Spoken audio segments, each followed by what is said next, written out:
Hello दोस्तों, आज हम बात करने जा रहे हैं आपसे एफडी के बारे में। एफडी भी कहाँ पे दोस्तों? हमारे देश के सबसे बड़े सरकारी bank state bank of India में। अगर आप एफडी करवाना चाहते हैं तो ये वीडियो आपके लिए बहुत ज़्यादा इंपॉर्टेंट हो सकती है। और अभी आपको एफडी के बारे में थोड़ी बहुत भी जानकारी नहीं है तो इस वीडियो को देखने के बाद आपको एफडी के बारे में संपूर्ण इन्फॉर्मेशन मिल जाएगी। तो आज हम जानेंगे एफडी क्या होती है, इसके बाद दोस्तों एफडी कौन कौन करा सकता है, एफडी के फीचर्स क्या हैं स्टेट बैंक ऑफ इंडिया में जो आपके लिए लाभदायक हो सकती हैं। इसके बाद दोस्तों state bank of India FD कराने के ऊपर ब्याज कितना देता है, डॉक्यूमेंट क्या क्या लगते हैं एफडी करवाने के लिए, अकाउंट ओपन कैसे करवाना है एफडी का आपको, और इसके साथ दोस्तों फॉर्म सबसे इंपॉर्टेंट है। अगर आप स्टेट बैंक ऑफ इंडिया में एफडी करवाना चाहते हैं तो आपको फॉर्म भरना आना चाहिए, जो हम इस वीडियो के अंत में जानेंगे। और खासकर ये वीडियो उन लोगों के लिए है जो बिल्कुल भी इन्फॉर्मेशन नहीं रखते हैं। तो चलिए शुरुआत करते हैं हम आज की वीडियो में। अगर आपको वीडियो पसंद आया तो मेरे चैनल बैंक को जानो को सब्सक्राइब करना ना भूलें, क्योंकि मैं प्रोवाइड करता हूँ आपको बैंकिंग की सारी इन्फॉर्मेशन। सबसे पहले हम जानेंगे एफडी क्या होती है। एफडी यानी होता है फिक्स्ड डिपॉजिट, एक ऐसा अकाउंट जहां पर कस्टमर अपनी राशि को निश्चित समय पर जमा कर हायर इंटरेस्ट प्राप्त कर सकता है, जो कि सेविंग अकाउंट से लगभग दोगुना होती है। आपने देखा होगा कि आपके अकाउंट के ऊपर जो भी आपका सेविंग अकाउंट है, चाहे वो स्टेट बैंक ऑफ इंडिया का हो, बैंक ऑफ बड़ौदा का हो, पंजाब नेशनल बैंक का हो, या फिर किसी का भी खाता अगर आपके पास है तो आपने देखा होगा उसके ऊपर जो इंटरेस्ट सेविंग अकाउंट के ऊपर मिलता है वो मिलता है 4%, बहुत से वो 4.5%, इससे ज़्यादा नहीं मिलता है। लेकिन फिक्स्ड डिपॉजिट में आपको लगभग 2 गुना ब्याज यहाँ पे मिल सकता है। इसके साथ दोस्तों अगर आप फिक्स्ड डिपॉजिट करवाते हैं यानी एफडी करवाते हैं तो आप अपनी राशि को लगभग 10 सालों में 2 गुना कर सकते हैं। ये एफडी की ताकत होती है। और हमारे देश में सबसे ज़्यादा कस्टमर एफडी के ही हैं, जो कि लगभग 1,64,000 करोड़ रुपए से ज़्यादा की एफडी करवा के बैठे हुए हैं। हम जानेंगे दोस्तों अगली इन्फॉर्मेशन। यहाँ पे हम बात करेंगे आपसे कौन कौन खोल सकता है एफडी अकाउंट। तो कोई भी कस्टमर जो कि स्टेट बैंक ऑफ इंडिया का है वह अकाउंट ओपन कर सकता है, या फिर अगर आपके पास अकाउंट नहीं है स्टेट बैंक ऑफ इंडिया में तो आपको दोस्तों सबसे पहले अकाउंट ओपन करवाना पड़ेगा स्टेट बैंक ऑफ इंडिया में, देन उसके बाद ही आप एफडी करवा पाएंगे। तो यहाँ पे दोस्तों हम बात करेंगे आपसे फीचर्स के बारे में। किसी भी बैंक अकाउंट में अगर आप एफडी करवाएंगे तो सबसे पहले आपको वहाँ के फीचर्स जानना जरूरी है। यहाँ पे मिनिमम आप 7 दिनों के लिए स्टेट बैंक ऑफ इंडिया में एफडी करवा सकते हैं, और अधिकतम जो पीरियड यहाँ पे है वो 10 साल तक का है। इसके बाद आपको अपनी डेट को एक्सटेंड करवाना होता है। हम बात करेंगे दोस्तों कि ये एफडी कहाँ अवेलेबल है। तो जब भारत के हर एक ब्रांच में, चाहे वो छोटी ब्रांच हो, चाहे वो शहर लेवल पे हो या गांव लेवल पे हो, भारत की हर एक स्टेट बैंक ऑफ इंडिया में आप एफडी करवा सकते हैं। मिनिमम डिपॉजिट है आपका दोस्तों 1,000 रुपये तक, और एफडी के ऊपर कोई भी अपर लिमिट नहीं है, यानी आप लाखों करोड़ों तक की एफडी करवा सकते हैं, वो भी बिना किसी दिक्कत परेशानी की स्टेट बैंक ऑफ इंडिया में। हम बात करें दोस्तों कि a deposit of 2 crore and more than is classified a bulk deposit.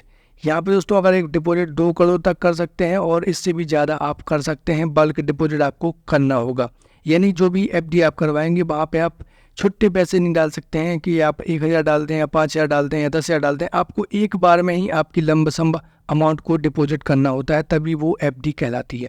हम चलते हैं दोस्तों अगली इन्फॉर्मेशन की तक। यहाँ पे हम बात करेंगे इंटरेस्ट रेट के लिए। तो अगर आप दोस्तों 2 से लेकर 3 साल तक के लिए अगर आप अपनी एफडी को करवाते हैं स्टेट बैंक ऑफ इंडिया में तो यहाँ पे इंटरेस्ट रेट है वो शायद 7%।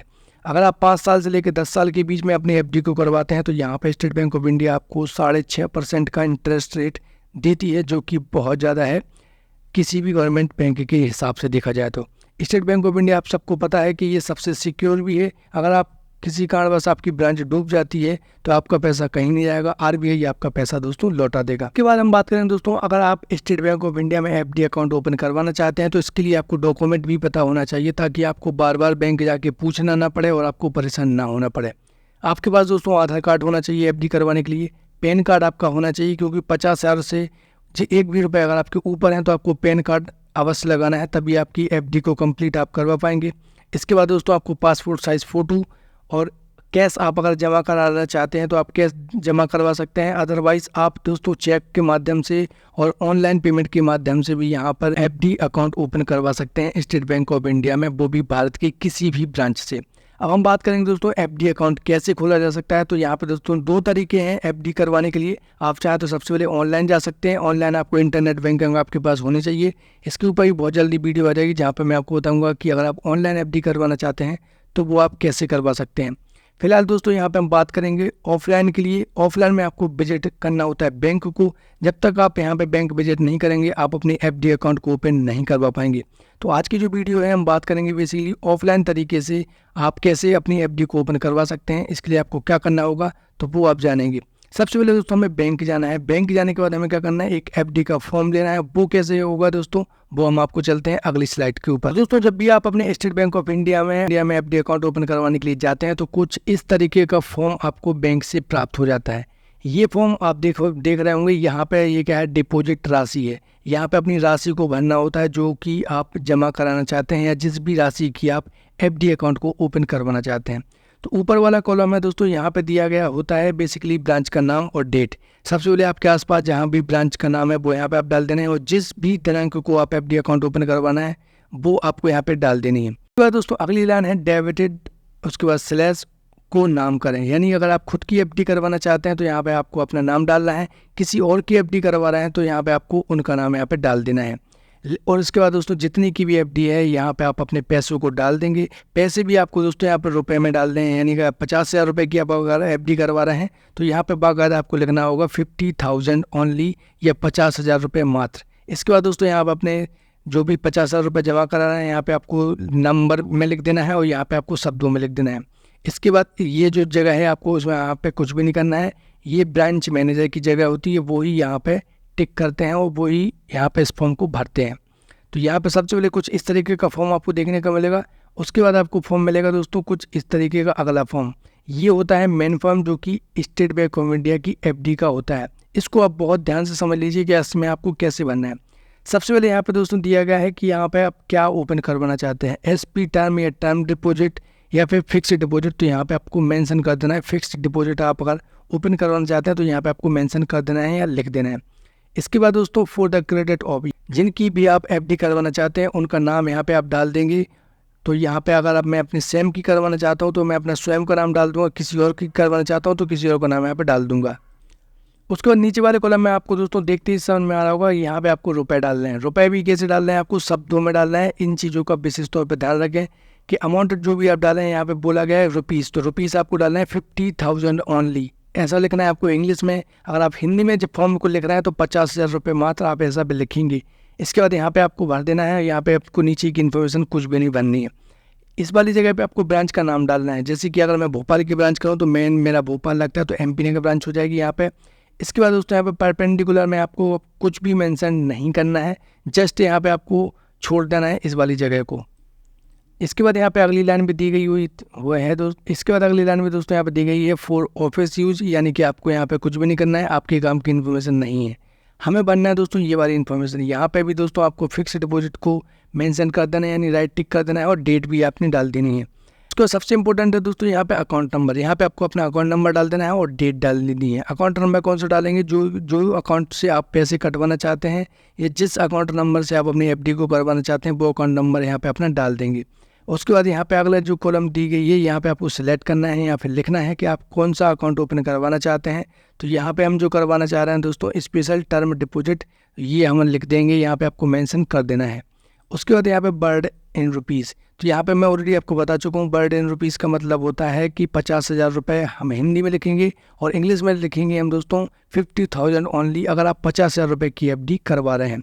उसके बाद हम बात करेंगे यहाँ पे सिग्नेचर की। तो जिस भी शख्स की आप यहाँ पे एफडी करवा रहे हैं उनका यहाँ पे आपको क्या कर देना है, अकाउंट का यहाँ पे आपको सिग्नेचर कर देना है। सिग्नेचर करने के बाद यहाँ पे आपको कुछ भी नहीं करना है, बस यहाँ पे छोड़ देना है।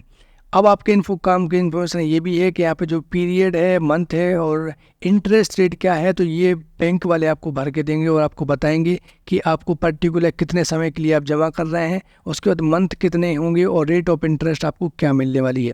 तो ये तो आपका काम हो गया फॉर्म भरने का। ये दोनों फॉर्म मैं आपको ऑलरेडी बता चुका हूँ कि ये सबसे इंपॉर्टेंट फॉर्म है जो आपने भरा था ऊपर। सबसे पहले दोस्तों स्टेट बैंक ऑफ इंडिया में एफडी करवाते वक्त आपको तीसरा और आखिरी इंपॉर्टेंट फॉर्म मिलता है नॉमिनेशन का। नॉमिनेशन आपको किसी भी बैंक में, चाहे आपका लेन देन हो रहा हो, चाहे वो बैंक का हो या शेयर मार्केट का हो या फिर किसी भी जगह का लेन देन हो, बैंकिंग से संबंधित हो, तो यहाँ पे आपको नॉमिनेशन फाइल करना जरूरी है। ये नियम आरबीआई के द्वारा लागू किया गया है और आरबीआई ने ही इसको लागू किया है। तो नॉमिनेशन के बिना आप किसी भी अकाउंट को ओपन नहीं करवा पाएंगे। तो यहाँ पर सबसे पहले आपको दिया गया है फॉर्म नंबर DA जो कि बहुत ज़्यादा इंपॉर्टेंट फॉर्म है नॉमिनेशन के लिए। आपको कोई भी काम करवाएंगे स्टेट बैंक ऑफ इंडिया में, ये फॉर्म से आपका पाला जरूर पड़ेगा। इसके बाद यहाँ पे आपको सबसे पहले भरना होता है मैं और हम में आपका नाम और यहाँ पे आपका पता। ये इन्फॉर्मेशन आपको यहाँ पे भर देनी। ये खुद का नाम और खुद का पता दोस्तों यहाँ पे आपको भर देंगे। आई होप आपको समझ में आ गया। इसके बाद दोस्तों निम्नलिखित व्यक्ति को नामांकित करता हूँ या करती हूँ कि मेरी अवयस की मृत्यु होने पर इस जमा राशि को, यहाँ पे आपको जिस भी इंसान को आप अपना नॉमिनी बनाना चाहते हैं उनका नाम यहाँ पे आपको लिख देना है और उसका विवरण भी आपको दोस्तों नीचे मेंशन करना होगा। वो आप कैसे करेंगे वो भी हम देख लेते हैं। सबसे पहले आपको दिया गया था नेचर ऑफ। नेचर का मतलब होता है कि हमारा संबंध क्या है सामने वाले से जिसको हम अपना नॉमिनी बना रहे हैं। तो आप अपनी माँ को, आपके भाई को, आपके पिताजी को, यहाँ पे अपनी बहन को, ऐसे लोगों को आप नॉमिनी बना सकते हैं। तो यहाँ पे आपको मेंशन कर देना है कि आपकी ये बहन है या फिर भाई है या कौन है, तो यहाँ पे आप मेंशन कर देंगे। उसके बाद दोस्तों अकाउंट नंबर, जो भी शख्स को आप अपना नॉमिनी बना रहे हैं उनका अकाउंट नंबर यहाँ पे आपको डालना इंपॉर्टेंट है। अन्य कोई इन्फॉर्मेशन अगर आप डालना चाहते हैं जैसे कि IFSC वगैरह, तो वो भी यहाँ पे आप डाल सकते हैं। हो सकता है आपके पास स्टेट बैंक ऑफ इंडिया में अकाउंट ना हो तो आप नॉमिनी किसी भी दूसरे अकाउंट को यहाँ पे बना सकते हैं, भले ही उनका खाता भारत के किसी भी दूसरी ब्रांच में क्यों ना हो। तो ये आपका सबसे पहले मैं आपको बताना चाहता हूँ ये इम्पोर्टेंट फॉर्म है और इस फॉर्म को फॉर्म नंबर DU को बहुत ही सावधानी से आपको भरना है। ये दोस्तों नॉर्मली से फॉर्म है, यहाँ पे आपको कुछ भी नहीं करना है। जस्ट यहाँ पे हम चलते थोड़ा सा नीचे आते वक्त आपको फॉर्म नंबर नॉमिनी का S भाग मिल जाता है, यानी पहला पार्ट और दूसरा पार्ट। यहाँ पे आप अपने नॉमिनी को दोस्तों यहाँ पे लिख सकते हैं। किस कंडीशन में? अगर आपका दोस्तों नॉमिनी माइनर है यानी 18 साल से कम है तो आपको यहाँ पे उनका विवरण आपको लिखना है। अगर 18 साल से ज़्यादा है तो यहाँ पे आप उसको मेंशन करेंगे। तो ये चीज़ आपको ध्यान रखना है। फॉर्म नंबर जो दूसरा है नॉमिनी S करके, तो यहाँ पे आपको केवल उसका डेटा लिखना है जो कि 18 साल से कम हो। अगर 18 साल से ज़्यादा है तो यहाँ पे ही आपको ऊपर वाली इन्फॉर्मेशन भरना है, नीचे वाली इन्फॉर्मेशन आपको भरने की ज़रूरत नहीं है। जस्ट आपको थोड़ा सा नीचे आना है। नीचे आने के बाद यहाँ पे आपको डेट और साइन भरना है और 2 साथियों के नाम, यानी 2 ऐसे लोगों के नाम जो जिनका खाता स्टेट बैंक ऑफ इंडिया में है, वो यहाँ पे आप बहुत सावधानी से उनको लिख देंगे और यहाँ पे उनके एड्रेस को आप डाल देंगे और जिनकी भी आप FD करवा रहे हैं उनका सिग्नेचर आपको यहाँ पे करवा देना है। बस इतना सा काम आपको करना है। इस फॉर्म को लगाना है और अपने डॉक्यूमेंट के साथ, जो मैं ऑलरेडी आपको बता चुका हूँ कि उसमें आपको पैन कार्ड, आधार कार्ड और 2 फोटो आपको लेके जानी है और आपकी FD दोस्तों अकाउंट ओपन कर दिया जाएगा। और आपको याद रखना है कि जो भी आप FD करवाएं वो बीच की बीच ना करवाएं, 1 तारीख से 10 तारीख के बीच में ही करवाएं ताकि आपको 15 तारीख से ब्याज मिलना स्टार्ट हो जाए। ये बहुत कम लोग आपको ऐसी जानकारी देते हैं, पर मैं आपको जानकारी यहाँ पर दे रहा हूँ। आई होप दोस्तों आपको वीडियो पसंद आई होगी। Thanks for watching this video. अगर आपको वीडियो पसंद आई है तो मेरे दूसरे चैनल को भी सब्सक्राइब कर सकते हैं, जॉब बाय अमित को, जिसमें मैं गवर्नमेंट जॉब से संबंधित जानकारी देता हूं। कंपटीशन विद मानसी, यहाँ पे आपको GK से संबंधित वीडियोस देखने को मिलेंगी और मेरी वेबसाइट भी नीचे दी गई है, आप चाहें तो मेरी वेबसाइट पर विजिट कर सकते हैं।